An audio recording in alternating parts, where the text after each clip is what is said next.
Olá, deixa eu fazer o convite aqui.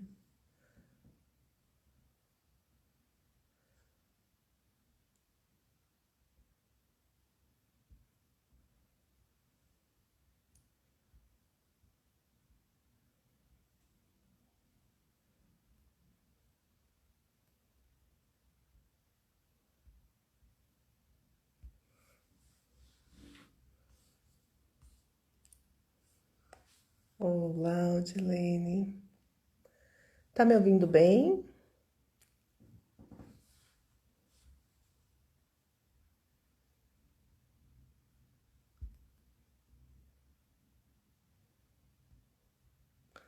Ingrid, eu vi que você entrou. Manda um convitinho aqui pra mim, querida.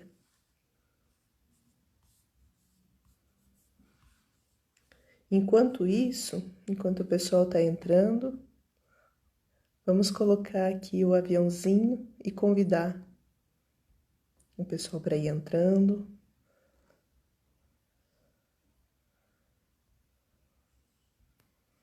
Isso.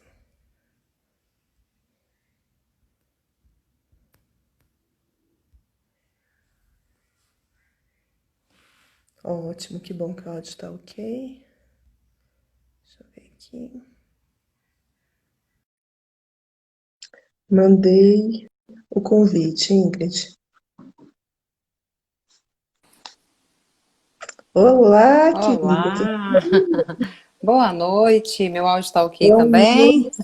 Tá ótimo, tá perfeito o seu áudio. Então, tá Manda aí, bom. manda aí o convitinho para o teu pessoal também, Ingrid. Até que Mandar, o pessoal vá entrando aqui, nós já vamos avisando. vamos. Isso.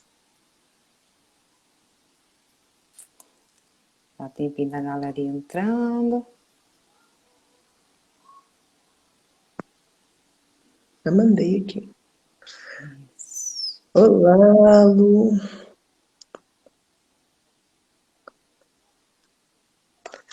Ingrid, como que você está hoje, querida? Hoje, graças a Deus, tá tudo bem. Foi que dia corrido, atendimentos, crianças deu tudo certo. Perfeito. Eu vou começar aqui te apresentando, então.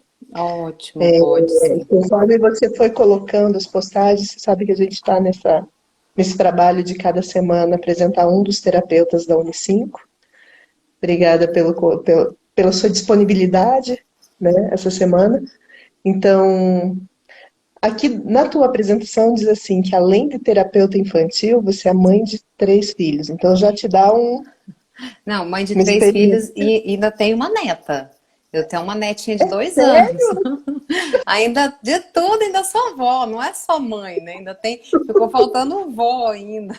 Mas o vó é aquela coisa assim, né? Que a gente fala assim, ah, vamos falar só mãe, né? Deixa a avó para a gente conversar e apresentar, né?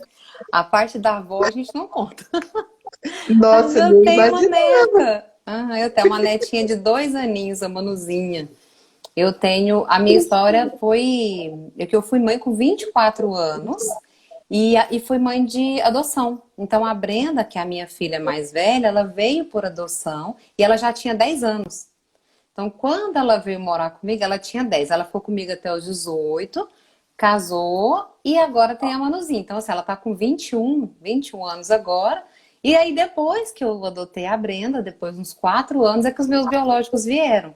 Eu conheci num abrigo que eu fazia trabalho social lá. E aí a gente foi, aí eu comecei assim, aí o meu esposo falava assim, não, a gente não tem interesse nenhum em adotar, né? Não vamos mexer com adoção, é só ajudar mesmo. Aí não deu 6 meses, a gente já estava com os papéis e já não teve jeito. A gente já adotou, trouxe ela. E aí, ela foi uma das chaves, das peças-chaves que eu comecei a estudar, inclusive a sistêmica. Porque eu não fazia ideia, né, de como eu tinha meu sistema e fui lá e peguei uma criança de outro sistema e coloquei no meu. Então, assim, não foi uma coisa fácil, tipo, ai, que lindo, como adoção é maravilhoso.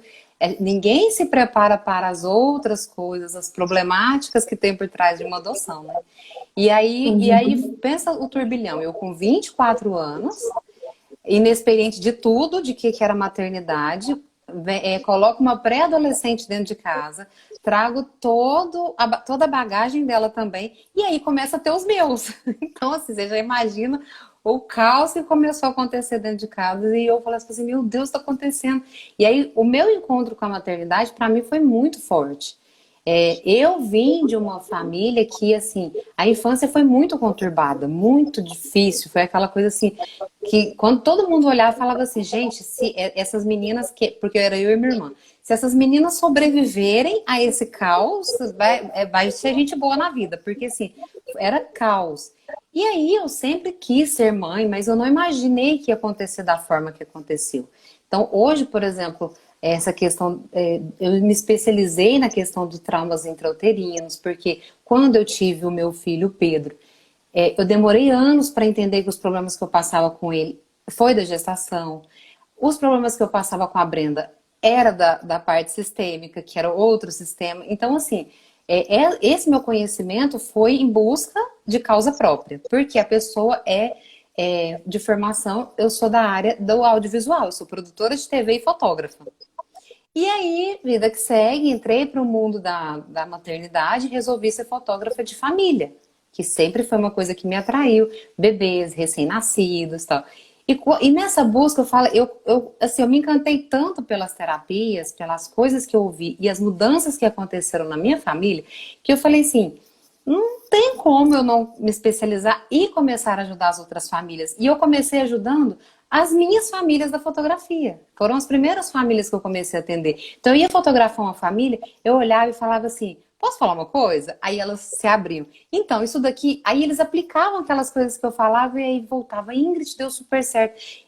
Tinha mãe, por exemplo, que a criança caía, por exemplo, e machucava, caía. A mãe me chamava primeiro antes de ir pro médico.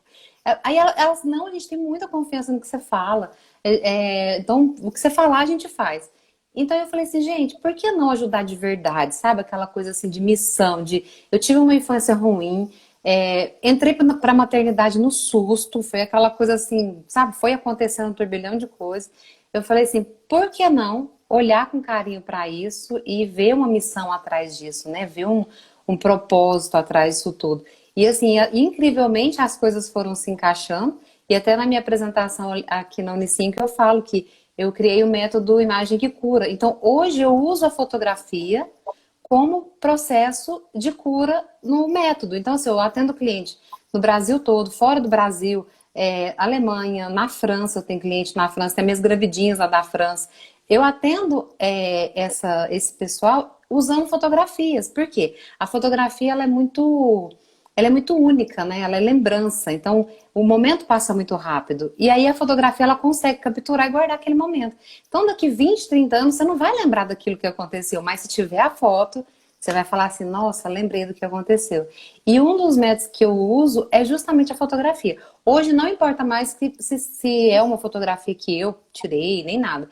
Eu já uso a fotografia, as coisas que a galera tem nos próprios arquivos. E o resultado, assim, ó, é incrível. Os resultados são maravilhosos. E, assim, é o que eu vim contar um pouquinho hoje para vocês, principalmente nessa área dos traumas intrauterinos.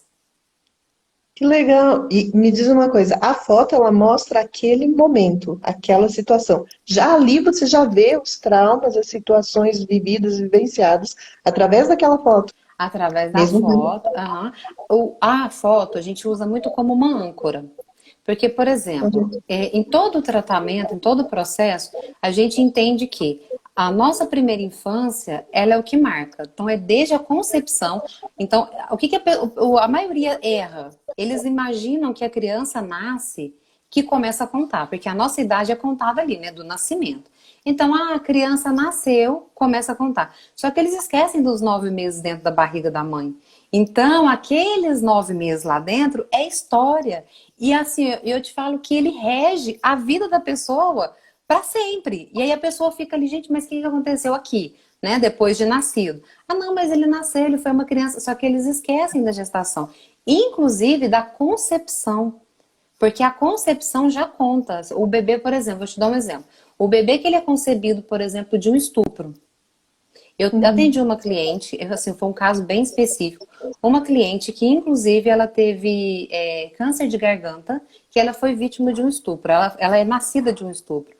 E toda vez que a gente falava do pai, ela fazia esse movimento inconsciente, assim, ela passava a mão na garganta como se aquilo não engolisse, como se aquilo não descesse. Ou seja, esse é um trauma que ficou na memória celular dela, nessa região, e a lateralidade do câncer é com relação ao pai. Ou seja, isso estava na concepção dela. O nojo, o enjoo que ela sentia quando falava, foram as células daquele momento da concepção. E isso nunca foi levado em conta. Quando a gente está falando da questão do câncer de mama, né? A gente, até da Unicinco, a gente está falando das questões que a terapia também é prevenção. Isso tudo tá, se a gente for pesquisar a pessoa, tem indícios lá dentro do ventre da mãe. Então, situações que a pessoa passa lá dentro, que a pessoa se autodesvaloriza, a pessoa super preocupa com a mãe, e é o ninho, né? O câncer de mama na medicina germânica, que também é uma especialidade minha, o câncer de mama ele é muito ligado ao ninho. Então, é conflito com pessoas do ninho, dentro da casa. E aonde que é a primeira casa nossa? O útero da mãe. Não tá vendo como tudo se remete aos... Inicia ali nos traumas intrauterinos. Eu gosto é de brincar, porque meus clientes falam assim, nossa, tia Ingrid, tudo então é trauma lá, coitada das grávidas, né? Falo, gente, lá tem amor, lá tem carinho. Só que o bebê, eu falo sempre que o bebê ele é egocêntrico. Ele não tá entendendo o que tá acontecendo aqui. Então, para ele, tudo a culpa é dele. Então, se ele recebeu uma dose de cortisol mais forte, a mãe ficou mais agitada, ele, epa, o que que a minha mãe tem? Ah, eu que fiz alguma coisa. Então, ele já sente culpado por aquilo. Então, tem mães que chegam para mim e falam assim, nossa, Chaine, minha gestação foi tão tranquila, foi maravilhosa. Aí, na hora que a gente vai ver, o bebê tem traumas intrauterinos, porque não é o que a mãe sentiu, é o que o bebê sentiu, né? Então, assim, essas são as ligações que a gente vai fazendo com relação aos traumas.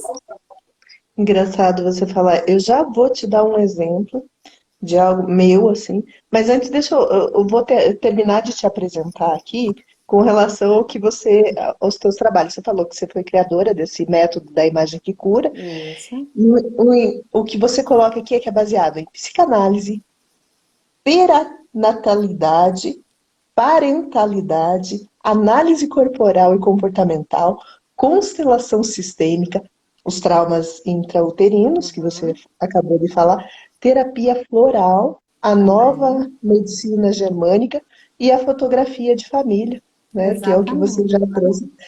Muito, muito, muito interessante. Você também colocou assim que você ajuda as mães a se livrarem dos traumas passados, permitindo que os filhos sigam livres para a vida. Exato. Então vamos lá. Você trabalha então mais com a mãe ou com a criança? Com a mãe. Geralmente elas chegam pra mim e falam assim, ó, tia Ingrid, meu filho, meu filho, meu filho, meu filho. Eu falo assim, então, beleza, pause, porque não é seu filho. A perinatalidade, a parentalidade, ela trata muito isso, a sombra da mãe, a sombra dos pais na criança. Então, ali até os 7 anos e meio, a criança é totalmente ligada ao campo cardíaco da mãe. Totalmente. Então, se o que a mãe sente, as sombras da mãe, eu falo sempre o seguinte: a criança chora o que a mãe não chora.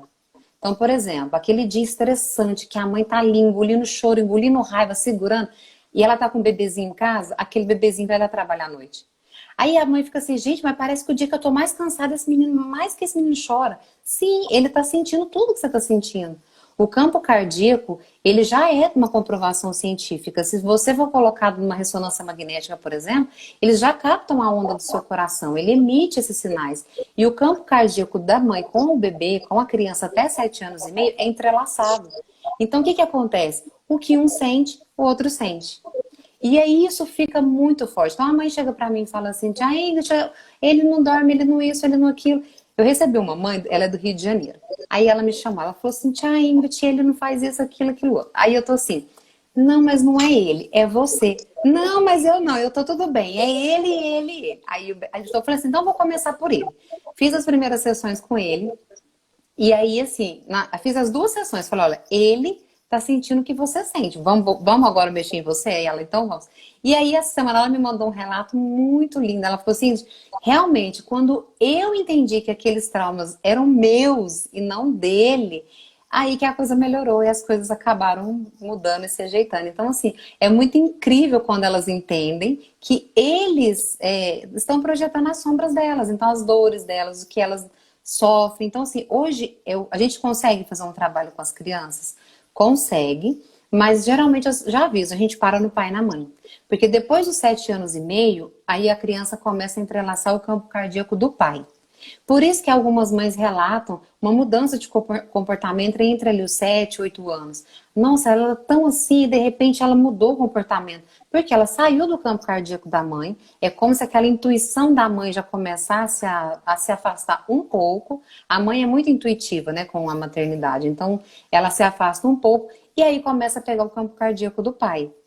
E aí, quando faz 14 para 15 anos, ela sai dos campos cardíacos. Aí tem amigos, tem o tio, a tia, que é a mãe dos amiguinhos, aquela coisa toda, e sai com a galera. Por isso que eles falam que adolescente é rebelde, eles não estão conectados, eles estão se procurando ainda. Então, eu falo que eles são as anteninhas ali, sem base. Então, assim, eu sempre explico para as mães o seguinte: elas são o roteador, e as crianças são os celulares. Elas estão emitindo sinal. Então, se a criança não dorme à noite, se a criança está com qualquer outro tipo de problema de comportamento, birra, nada disso é normal. Ah, é a crise dos 2 anos. A criança com 2 anos, ela está em plena fase da comunicação. Ela está dando birra porque ela quer te falar alguma coisa que está acontecendo com ela. Ela vai dar aquela birra. E aí ela não dá conta e a mãe fica assim, é normal. Ela fica vendo a criança dar birra. Aí eu sempre falo, é normal? Não é normal, é comum. Todas as crianças vão passar porque é a fase da comunicação. E aí o que vai começar a acontecer? Essa criança, ela vai tirar aquele, tipo, ela não conseguiu se comunicar. E a mãe passou, deixou aquilo, falou que era normal, que levou no pediatra, o pediatra disse que era normal. Beleza, vida que segue. Aquela criança vai pegar aquele momento, ela vai aprender a comunicar, ela não vai dar mais a birra. Aí aparentemente passou. Só que o trauma que ela vai carregar pro resto da vida dela, o buraco que vai ficar no coração dela, é uma sensação de abandono. Tipo, a minha mãe me amou, não quis saber do que eu estava sentindo, não atendeu às minhas necessidades, o vazio vem. E esse vazio na fase adulta é preenchido com comida. Esse vazio é preenchido com cigarro, bebida. Tudo que é nessa fase aqui, ela vai preencher. É a comida, é a bebida, é o cigarro. E aí, e por aí vai. Ou seja, e começou lá na birra, que aparentemente era uma coisa normal. Então eu sempre falo com as mães, essa sintonia tem que ser regulada. Eu falo que a minha missão é sintonizar o sinalzinho do Wi-Fi delas, para elas conseguirem mandar essa comunicação correta para os filhos conseguirem seguir para a vida, porque a maioria dessa conexão é coisa que são das mães, quando as mães eram a criança, quando as mães eram os fetos. Então, por isso que as sombras vão passando. Então, a mãe sente na gestação coisa que ela nunca sentiu. Aquele sentimento, por exemplo, são sentimentos que eram da mãe dela. E isso vai passando de geração em geração. E ninguém explica e ninguém entende o que está acontecendo. E, não, é hormônio. Então, a explicação é que é hormônio. E isso é tudo sentimento que as pessoas vão passando. Aí entra crise de ansiedade. Aí entra depressão. E vai entrando um monte de coisas que a pessoa não consegue identificar. E são esses sinais das sombras, né? Que a mãe vai passando para os filhos. E assim começa. Então, o foco é tratar a fonte, que é a mãe. Então, a gente cuidando da mãe, nossas crianças vão ser imensamente melhores. Eu tive uma situação na minha gestação. Bom, primeiro que acho que é meio comum quase toda mãe ter aquele medo de perder o seu filho, tá assim com aquelas ansiedades da gestação. Mas eu tive isso muito durante toda a gestação. E eu tive um descolamento, tudo, e fiquei sabendo, depois desse descolamento, três dias no hospital, depois de 3 dias que a minha filha estava lá, estava viva, estava se mexendo, né? E tinha um grande buraco ali no útero, dado daquele descolamento. Fato é que ela veio e ela não conseguia dormir. Não dormia, sabe? Choro. Eu conheço essa Isso, história. isso que você fala assim, eu fui procurar a terapia exatamente por chamar. Foi o que aconteceu comigo também, né? E aí, eu correndo atrás das coisas, vi que a minha filha nada se encaixava para ela. E agora, depois da fase, entrando na fase da adolescência, nós viemos através das terapias, e por isso da importância da terapia, eu gosto de enfatizar isso, nós viemos descobrir que ela, durante aquele processo da gestação, ela tinha um irmão gêmeo. Eu não sabia, ela também não.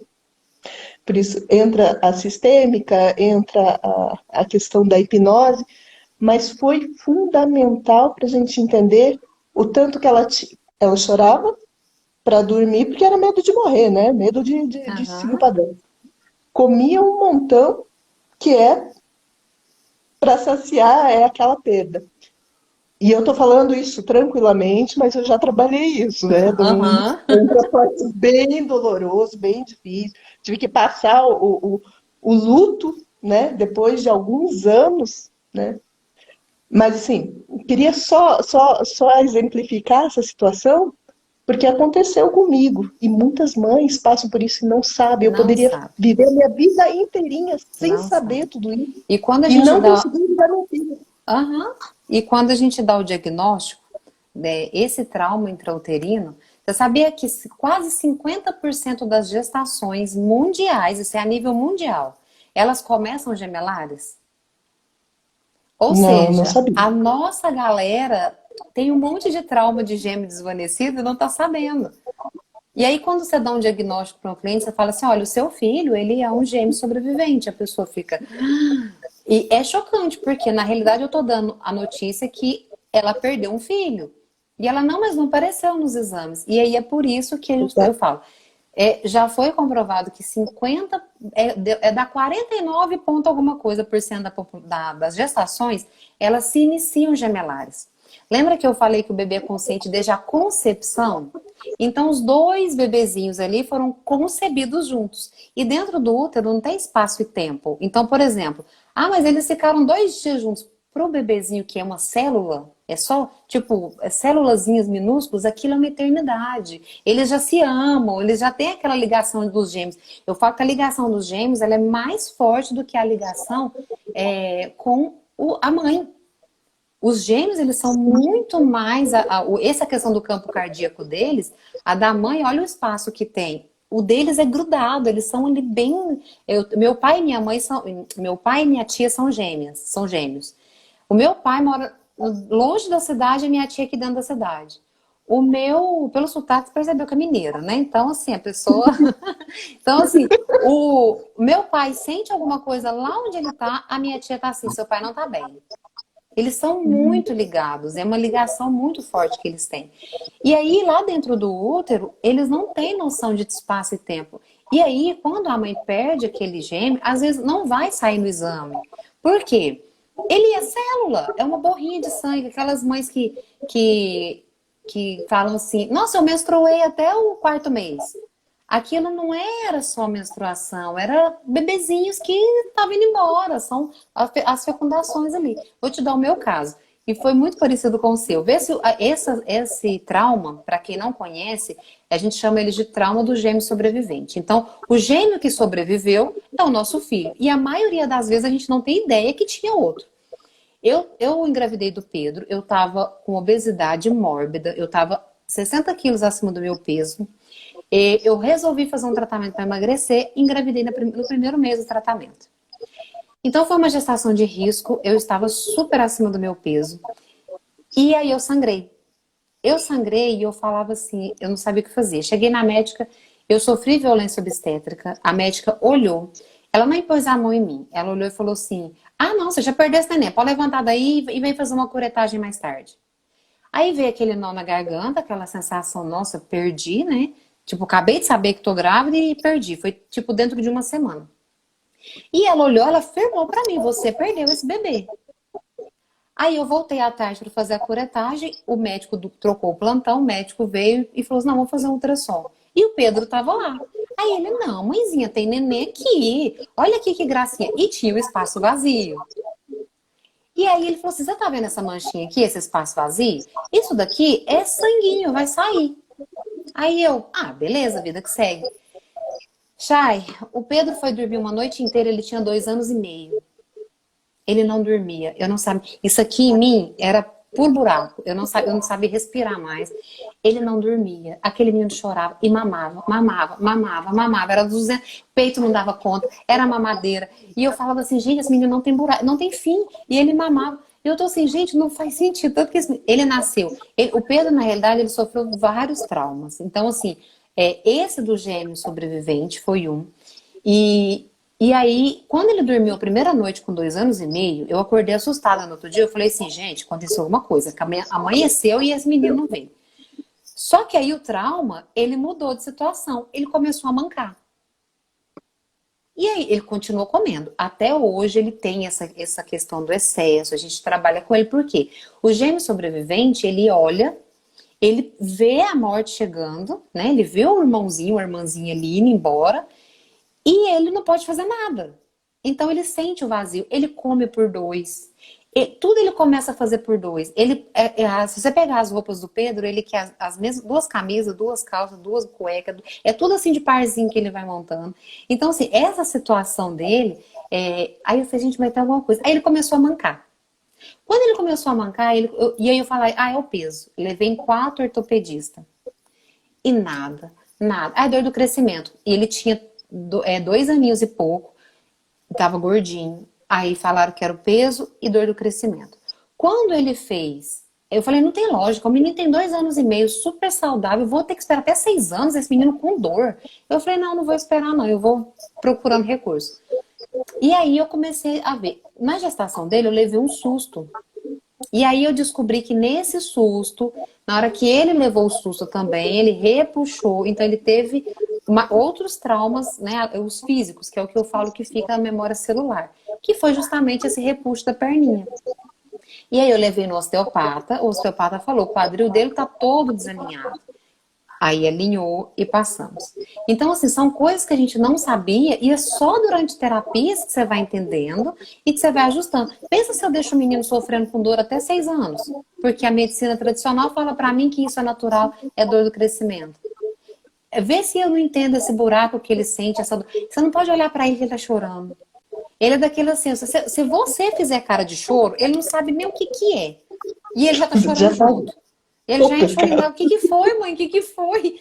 Ou seja, eles têm essa sensibilidade mais aguçada, muito aguçada. Por quê?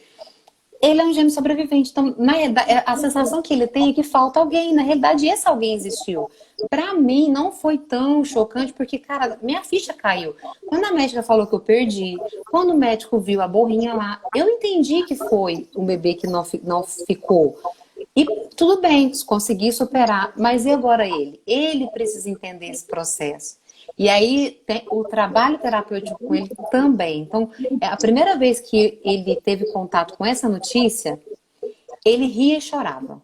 Ele não estava entendendo nada, porque a gente faz no trabalho terapêutico, ele não está entendendo mesmo. E aí ele só assim, mãe, eu não sei, mas eu tô com vontade de chorar. Aí eu choro, pode chorar. Porque ele estava vivenciando o luto, ele estava realmente ali vivendo o luto. E de lá para cá, muita coisa foi melhorando. Então, eu fico imaginando assim, quantas famílias passam por essa situação, não tem ideia que aquele choro, que aquele tanto de mamadeira, de comida que aquela criança tá exigindo, é simplesmente esse buraco. Você veio a saber, a entender esse processo da perda do outro, do gêmeo, a partir de quanto tempo? Nossa, eu falo que assim, ó, eu sou a pessoa mais difícil de aceitar que tô errada, né? Então, pessoa que é modelo. Aí não, mas não deve ser bem assim. Então, eu demorei uns 6 meses para a ficha cair, para eu começar o movimento. Inclusive, eu passo isso com os meus clientes também. A notícia do diagnóstico do gêmeo sobrevivente, a mãe choca. Porque, igual eu te Sim. falei, né? Não é uma coisa que é só. Como assim? Eu não tenho provas ali que. Não tem nada no meu ultrassom que era um gêmeo. Como assim eu perdi? Exatamente. E aí você fica assim, Exatamente. né? E aí elas ficam assim, não, mas não faz sentido. E aí eu tenho. Essa minha cliente lá do Rio, eu fotografei a gestação dela. Desse nenenzinho que eu tava cuidando. Ele era um nenenzinho e hoje ele tá com 5 anos. E aí ela virou pra mim e falou assim: Ingrid, depois que você conversou aquilo comigo, ele pega o alvo dele, ele dentro da barriga, mas ele beija, ele alisa, ele faz carinho, ou seja, eles linkam a saudade. Na realidade, ele estava lembrando da barriga porque era a casinha dele com o irmão. E aí ele linka e abraça e ele, sabe assim, ela tá assim, está normal porque ele não para de beijar o álbum. E eu falei assim, ele entendeu que você tá entendendo que tinha alguém ali também. Ele vai fazendo esses movimentos que parecem esquisitos, mas na realidade ele tá vivenciando luta. É como se ele falasse assim, internamente, né? Eu falo com as minhas clientes assim, eu falo, conversa de maconheiro, né? Porque aqui na vida a gente não é aqui, é lá no inconsciente. Aí eu brinco com ela, eu falo, olha, aqui na realidade, aqui você não vai conseguir. Porque se você chegar com uma criança de 5 anos e falar assim, olha, você tinha um irmão que foi embora. Não é aqui, é o sentimento que ficou. Porque as nossas células têm essas memórias e são elas que causam esse sentimento. Então, só dela fazer pequenos movimentos, dela falar algumas coisas para ele, dela se permitir estar aberta para isso, ele foi entendendo. E aí ele sozinho fez o movimento de buscar o álbum.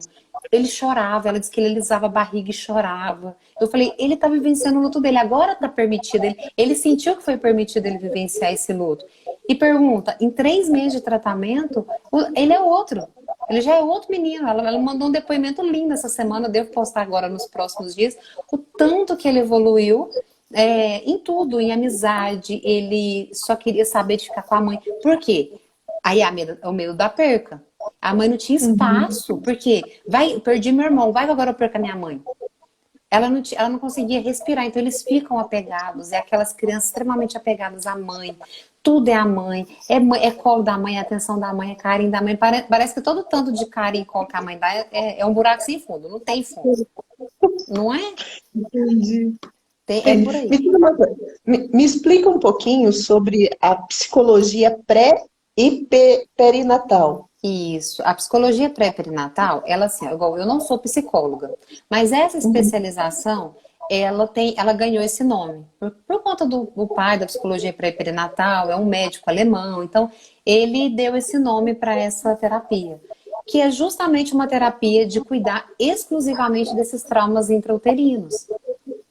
Então, essa especialização assim, é como se ele virou. Ele foi das pessoas que falou essa frase, né? Que todo mundo esquece dos 9 meses dentro da barriga, só lembra do depois que nasceu, tanto que os aniversários é comemorados assim. E ele conta que foi uma das preocupações dele, inclusive por conta do filho dele também, e ele quis saber mais. E engraçado que a preocupação dele foi um trauma que pouca gente conhece, e que agora na nossa sociedade atual está em modo ativado, que é o trauma de gênero. E aí as pessoas da nossa atualidade vai lá e inventa chá de revelação. Gente, as pessoas não têm noção do tanto de trauma que isso traz para uma criança. É o chamado trauma de gênero. É aquela criança que por exemplo, ela é um menino. Ele está dentro da barriga da mãe, é um menino. E aí ele tá assim, eu sou menino, vamos ver a reação do papai e da mamãe quando eles descobrirem, né? Imagina o bebê lá dentro falando. E aí a mãe que é muito menino, mas o pai que é uma menina. E aí na hora que é revelado o sexo, o bebê se chateia com aquele que não esperava ele. E ele não só se chateia de ficar chateado, tipo, eu não gosto do meu pai e da minha mãe. Ele se magoa a ponto de... Cada criança vai reagir de um jeito. Tem criança, por exemplo, sabe aquela criança que é muito boazinha? Quando a mãe vira pra mim e fala assim, nossa, como essa... Não, meu filho não tem nada. Não precisa de terapia, não. Perfeito, maravilhoso. E aí eu vejo que pode ter trauma de gênero, porque é como se a criança falasse assim, ó, eu não fui esperado, eu não fui amado do jeito que eu sou, então eu preciso ficar aqui fazendo de tudo por eles para que eu seja amado e visto. E aí a pessoa fica naquela coisa.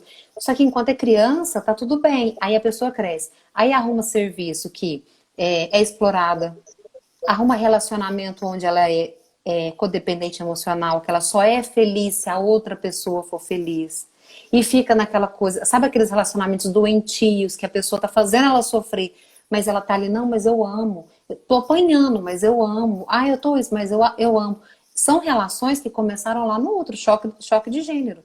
Então, assim, a pessoa, ela entendeu que o pai ou a mãe queria alguma coisa, né, queria algum tipo de sexo relativo, e ela não veio como eles esperavam. Então, a sensação dela é, não, eles não me amam, porque eu não sou aquilo que eles esperam. E essa pessoa fica a vida inteira tentando mudar o que ela é para ser uma coisa que ela não é, na verdade, né? Não é dela. E ela fica sempre com aquela sensação que ela não está se encaixando no mundo, ela não está se encaixando nas coisas. E isso agora na nossa sociedade. Antes, lembra que a gente tem histórias que fala que não, o primeiro filho tinha que ser homem. Então isso já vem de lá. Agora é o chá revelação. Tanto de vídeo na internet que a gente vê a cara assim, ó, de tem gente que festeja, que solta fogos, né? Aquela parte ali não vai traumatizar a criança. Mas tem gente que é nítido a cara de tristeza. É nítido a cara, assim, vivem me marcando, porque eu falo muito desses assuntos. Esses dias me marcaram num vídeo de uma mãe que ela queria muito uma menina. E veio o menino. E, gente, a cara dela ficou assim, ó, sabe assim, atravessada, aquela cara assim, o que aconteceu? E eu falei assim, olha ali ela já mostrou pro neném que o neném não é o que ela quer. E ela não tem noção do tanto de trauma que isso traz. E isso é só um pedacinho do que a psicologia pré-perinatal estuda. Porque isso vai da concepção, por exemplo, até os traumas de parto, né? Que ainda tem os de parto também. E como é que você identifica esses traumas? Então, hoje, através do método, eu tenho um questionário que já me dá muito indícios do que pode ter acontecido. Mas a gente seguia muito pelos sintomas. Muito pelos sintomas. Então, assim, criança hiperalerta, que não dorme, criança que tem aquela sensação de que isso assim, isso eu tô falando da criança, né? A criança vai me trazer alguns sintomas. Criança que come demais, criança que tudo que é exagerado, né? Que a mãe olha e fala assim, isso não tá normal. Mas a situação é que a gente não faz essa identificação só na criança. Faz essa identificação também nos adultos, porque os adultos foram bebês que provavelmente foram traumatizados. Então, até a mãe, que ela me fala, eu fui atender uma cliente que já é vó, e aí eu já matei ali que ela era gêmeo sobrevivente. E aí eu falei assim, você compra tudo, provavelmente você compra tudo em pares. Aí ela, não, que isso, não tem nada a ver, não tem. Aí ela falou assim, eu cheguei em casa. E aí ela tava na rua, ela falou assim, é hoje que eu vou olhar meu guarda-roupa. Ela disse que foi tirando e foi rindo. Tava tudo em pares. Ela comprou 2 saias iguais, uma azul, uma verde. 2 blusas iguais, uma marrom e uma preta. Ou seja, o sapato da mesma marca, cada um de uma cor. Ou seja, ela comprava inconscientemente uma para ela e uma para irmã. Uma para ela e uma para irmã. Uma irmã que a mãe não tem consciência, que foi uma gestação, que foi gemelar nem nada. E aí ela olhou pro guarda-roupa dela e falou assim, caramba, tá tudo em dobro aqui. Ou seja, é um dos indícios. E aí a gente vai pelo sintoma. Começa a engordar, esse buraco emocional, sentimento de culpa. É um sentimento de culpa, tipo assim, por que meu irmão foi embora e eu fiquei? Eu não mereço ficar. Sensação de não merecimento. Por exemplo, tá tudo bem na família, tá acontecendo, tá tudo andando. Essa cliente, por exemplo, ela tá na terapia e as coisas começaram a fluir na família dela. Começou a fluir, fluir. Aí ela manda mensagem, Ingrid, tá uma coisa errada. Aí o que foi? Aí ela, tá bom demais. Tá tudo muito tranquilo. Vai acontecer alguma coisa. E é porque eles ficam com a sensação de que alguma coisa ruim vai acontecer a qualquer momento. Mas, igual eu falei pra ela, é a sensação de não merecimento, né? Eu não merecia nascer, por que meu irmão foi embora? Até a questão do choque de gênero, eu não mereço ser feliz porque eu não vim do sexo que meu pai ou minha mãe queria. Tem criança, por exemplo, que a mãe me relata assim, ó, Ingrid, a minha filha não vai com meu marido.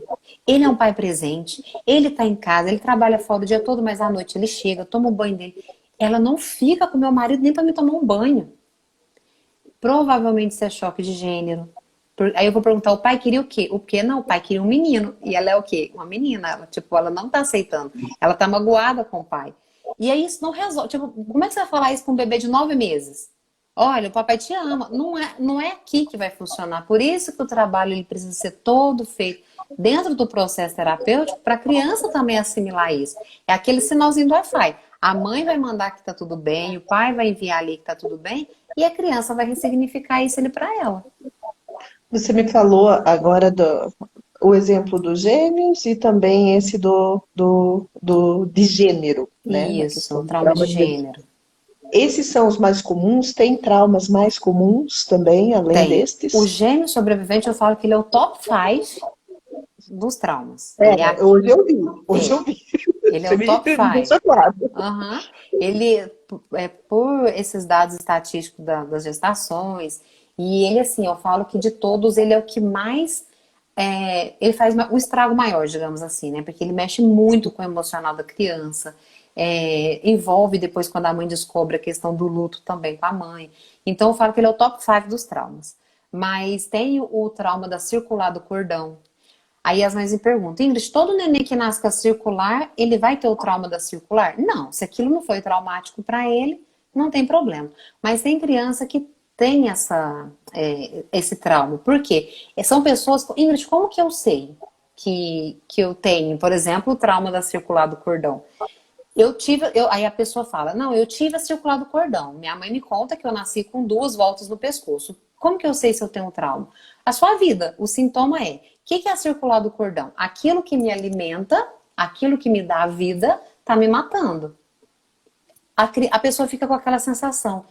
Ela não sabe o que ela toma de decisão. Ou ela vai para a vida, ela fica estagnada. Ela não sabe se ela toma. Ela tem uma decisão enorme para tomar que pode mudar a vida dela. Ela não dá conta de falar assim: opa, vai mudar minha vida, beleza, vamos em frente. Não. Ela para, ela não consegue tomar as decisões, porque a sensação que ela tem, aquilo que está me dando a vida, que é aquela energia de ir lá buscar, conquistar, vai me matar.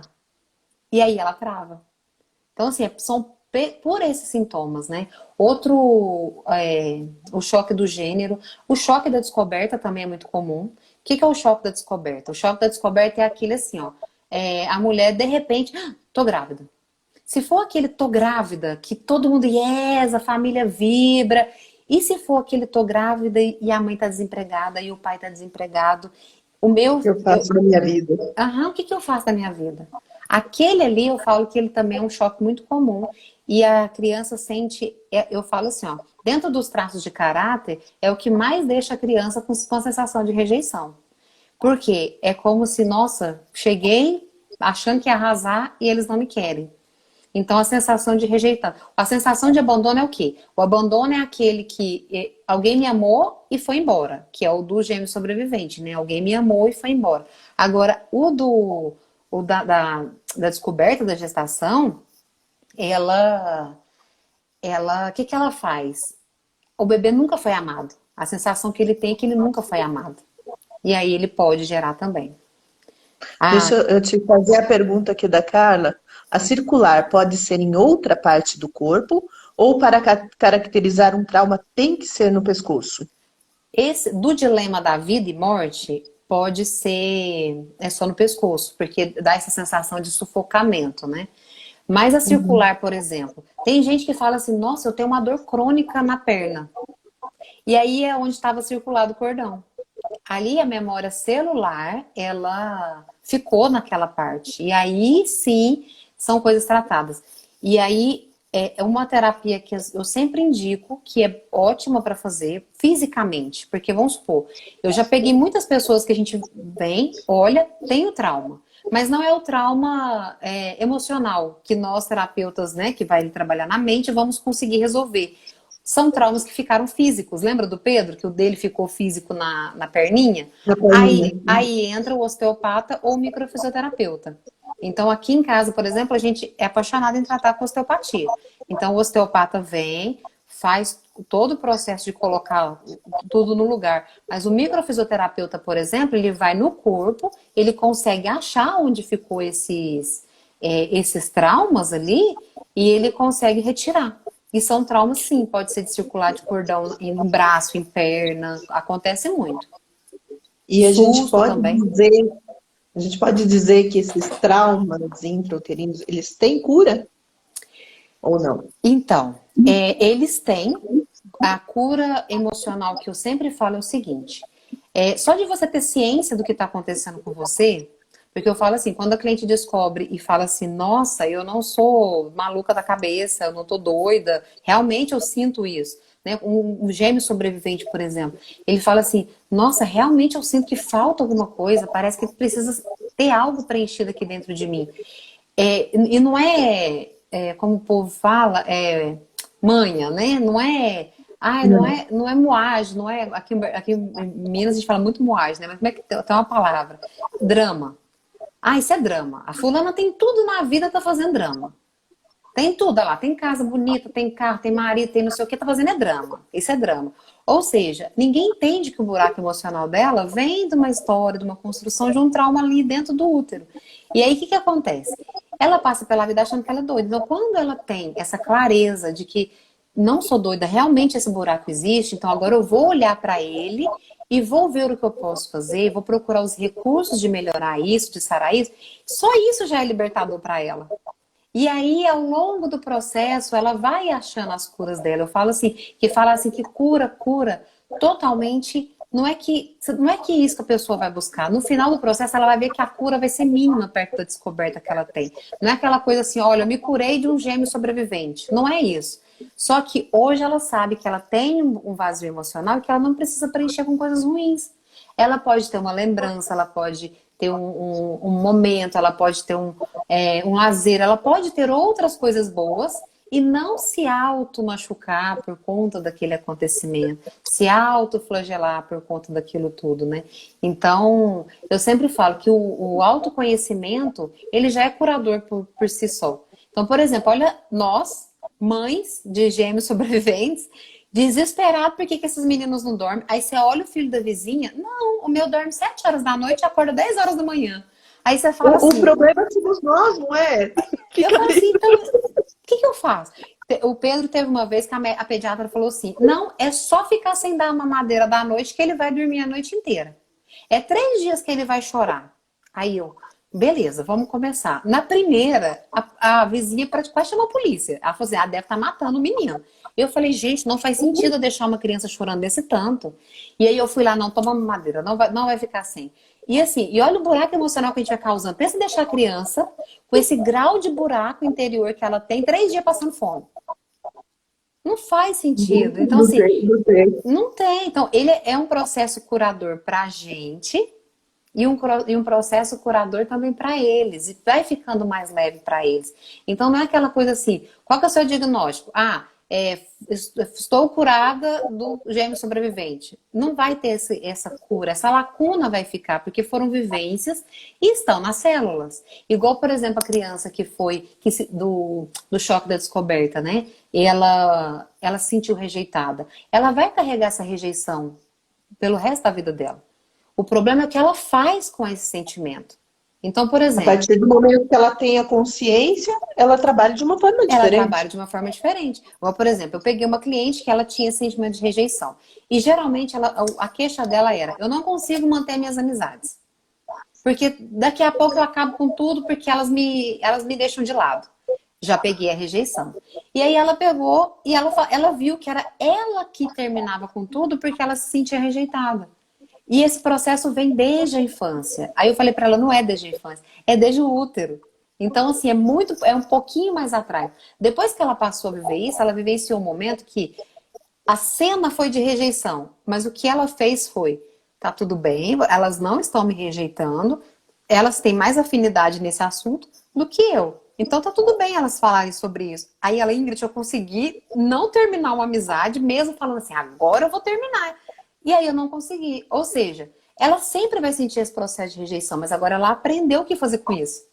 Entendeu? Então, esse para mim já é a grande cura, a grande sacada do negócio. E eu não sei com você, Chay, mas aqui a maioria chega falando assim, ó, fui indicada, mas eu acho que eu não preciso muito, não. Eu acho que eu só queria saber isso daqui. E aí, quando a pessoa se descobre, vem, né? Aquele turbilhão de coisas. Eu acho que acontece com todos, e inclusive foi assim com a gente, né? A gente vai para ver uma coisinha e descobre uma coisa outra. assim, o que mais me encantou foi exatamente isso, esse processo de ser mãe, que foi o que aconteceu com você, principalmente na questão da adoção e depois com o Pedro que você Aham, trouxe. Mas, assim, no processo de ser mãe, você vai se descobrindo, vai falando assim, não, não é possível. Você deu o exemplo do filho chorando a noite inteira. A minha maior preocupação era os vizinhos, vão achar que eu estou matando essa criança, né? aham. E ficava, eu ficava à noite, fazia o pai dela andar com ela durante a noite para ela não chorar, para, né, para se sentir. E no fundo, a única coisa que ela não queria é ficar sozinha, né? Era só Exatamente. sentir a proteção. Mas, ó, o interessante é isso. Daí eu passei desde o nascimento dela, escutando de algumas pessoas que eu mimava a criança, ou que era birra, que você já deu o exemplo. Desde os 2 anos ela ia em neurologista, psiquiatra, psicólogo. Assim, eu perdi as contas do quanto eu gastei em terapias tradicionais, não desmereço nenhuma. Ajudaram muito, Uhum. muito mesmo. Pelo menos a gente Mas sobreviveu, não, né? mas Aquele não período. identificaram, não Né? identificaram, infelizmente, não identificaram essa questão que ela tinha, que era a questão do gênio. E a mudança dela a partir do momento desta descoberta fez toda a diferença, muita diferença. Todo. E as pessoas lá, aí fora, tanto quanto eu, você, quando não fazem a terapia, não se entregam, não descobrem. E eu tive muita mudança. Quando ela nasceu, as minhas mudanças, eu tive que me descobrir. A maioria das mães se descobre, assim como você. Mas, para os pais é difícil mesmo, né? Admitir, o problema Uhum. está aqui comigo, não é com o filho. É difícil. Realmente. Não, e eu vou te falar uma coisa que eu não sei se é um dado também que você sabe. Mas assim, se fala muito em depressão pós-parto, né? Que a mãe vivencia muito, e ninguém fala do pai. Você sabia que o pai também vive e a estatística é grande e ninguém olha para ele. Só que o pai não vive aquela depressão pós-parto no puerpério, como a mãe vive. Ali, tipo, o neném nasceu e aquela enxurrada de sentimento, ele não vive aquele momento. E acho que biologicamente a programação foi assim, ó. Deixa a mãe primeiro e depois você desaba. Primeiro você precisa acolher ela. É como se fosse esse processo. Geralmente, quando a criança faz ali 3 meses e pouquinho, que é quando termina a gestação externa, né? Que eles sempre falam que é o que precisava. Essa criança, na realidade, ela precisava ficar mais 3 meses dentro da barriga. Mas como não cabe, ela termina a gestação aqui fora. Por isso que os 3 primeiros meses são dificílimos. Quando termina esse terceiro mês, os pais costumam mudar. O homem. E aí ele muda porque ele entra num processo depressivo, ele entra em contato com as sombras dele, porque ele também já foi um feto, ele também já foi um bebezinho, ele entra em contato com as dores dele, ele não tem noção do que é aquilo, e ele precisa ser forte, ele precisa trazer dinheiro para casa, ele precisa se manter no controle, e aquilo é uma explosão de sentimento. E o que acontece? Se esse pai também não passa por um processo desse, que os homens são os mais, eu falo que assim, ó, de todos eles, os homens, eles são os mais difíceis de olhar e falar assim, caramba, eu preciso de ajuda. Então, assim, e eles precisam, porque quando eles passam por esse processo, todo mundo já olha para a mãe. Você entra na internet, tem um monte de Instagram para mãe, e falando de mãe, porpério, e ninguém olha para o pai. E aí essa mãe começa a viver uma maternidade solitária. Aí ela começa a culpar os homens, porque homem não presta, porque homem isso, porque homem naquilo. E na realidade, aquele homem ele precisava era de um olhar, ele precisava de ajuda de acolhimento também. E ninguém olha. Então ele se destrói um casamento, se destrói uma família que está tentando se reconstruir. Por isso que os primeiros anos das crianças, a maioria, hoje em dia, está terminando em divórcio. Por quê? Não consegue viver essa enxurrada de informação. E aí, quando sobrevive, fica aquele casamento assim, ó. Ele não me olha mais, deve ser meu corpo. E não é, são processos emocionais que ele está passando. E ninguém olha para eles. Então, assim, quando a gente fala em terapia, é total, porque o homem também foi um neném, ele também foi um feto. Ele também pode carregar trauma intrauterino. Então, assim, a gente tem que olhar, eu falo que a gente tem que olhar no todo. É o sistema inteiro. É o pai, mãe, a criança, são os avós, são tudo, todos os olhares ali precisam estar voltados para essa situação. Nós já estamos até se encaminhando aqui para o encerramento, Ingrid. Muito gostoso falar desse assunto, Muito muito, bom. Deixar muito também. conteúdo. Mas, assim, esse último comentário que você trouxe é importante também a gente olhar por um olhar de que todos precisam ter ali as suas visões. Por exemplo, a criança pode estar sofrendo a questão da perda do irmão.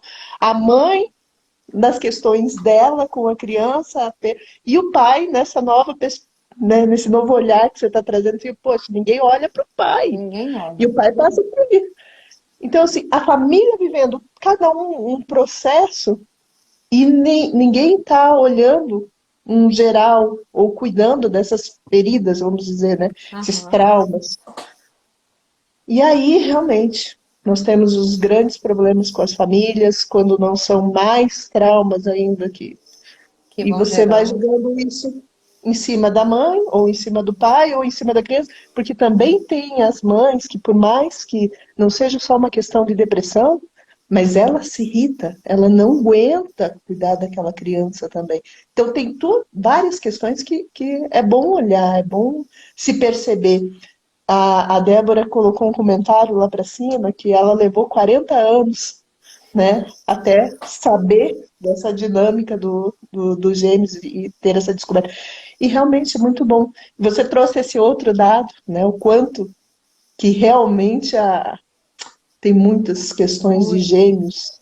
muito. Então, Ingrid, queria te agradecer por esse momento. Muito obrigada Eu que pela sua agradeço pelo experiência. convite, amei. E eu vou voltar mais vezes para a gente bater mais esses papos aí sobre esse assunto. E tem muita coisa para a gente falar. Ficou muito. Os traumas de parto eu nem mexi, né? A gente nem começou. Ainda tem os de parto que a gente nem começou. Ingrid, parto Vamos normal, trabalhar. parto cesárea. Tem muita coisa para falar. Vamos Vamos conversar sobre isso na próxima semana que você for se apresentar. Nós vamos ter aí uma rotina, né, com Ótimo. vários terapeutas. Assim que entrar, já fica para para o nosso próximo convite, Então, essa questão dos perfeito. traumas. Pode contar comigo. Um abraço, querida. Beijo. Tudo de bom. Uma Tchau, ótima gente. noite. Muito obrigada. Beijo Nada. para todo mundo que Beijo. esteve aqui. Obrigada. Abraço.